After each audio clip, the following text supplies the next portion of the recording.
এক ভয়ঙ্কর ট্র্যাপিজের খেলা বা মজার একটা ট্র্যাপিজের খেলা, জানেন তো? খেলাটা এইরকম যে এই মিটিংটা মানে অভিষেক ব্যানার্জির হয়ে ওকালতি করার জন্য আমি এখানে আসিনি। অভিষেক ব্যানার্জির বিরুদ্ধে আমাদেরও 10,000 অভিযোগ রয়েছে।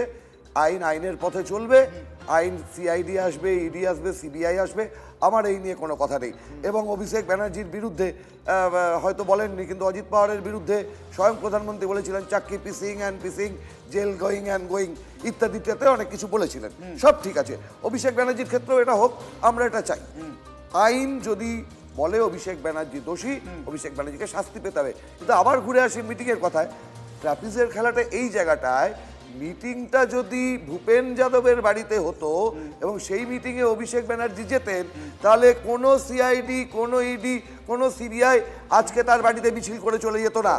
এইটা একের পর এক, না না, এটা শুধু অভিষেক ব্যানার্জিতেই নয়, এর আগে অজিত পাওয়ার, এর আগেও একনাথ শিন্ডে, আমরা তো দেখেছি বিশাল বড় ওয়াশিং মেশিনে যে যখন মাথা গুলিয়ে দেয়।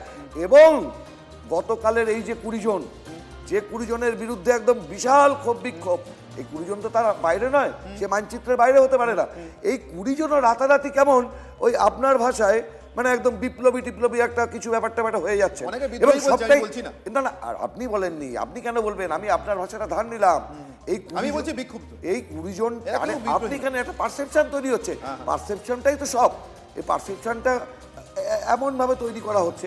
এখন ব্যাপারটা শুনুন, এই পারসেপশনটা হচ্ছে অপারেশন। পারসেপশন যদি সব হয় তাহলে অশুভ এখানে একটা ছোট এই পারসেপশনটা পারসেপশন ওয়াইজ সই জালে অভিযুক্ত, না না, কয়লা চুরিতে অভিযুক্ত, এই দলটাই তো জালিয়াতির দল।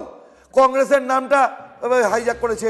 আচ্ছা না না, আরেকটা কথা, কিন্তু ইন্ডিয়া ব্লকে কি? আরে বাবা, ইন্ডিয়া ব্লকের লড়াই অন্য লড়াই, ওই লড়াইয়ের সাথে এই লড়াই কেন জড়াচ্ছেন? ওটা দেশ বাঁচানোর লড়াই, সংবিধান বাঁচানোর লড়াই, ওই লড়াইটা অন্য লড়াই, একটা বৃহত্তর লড়াই।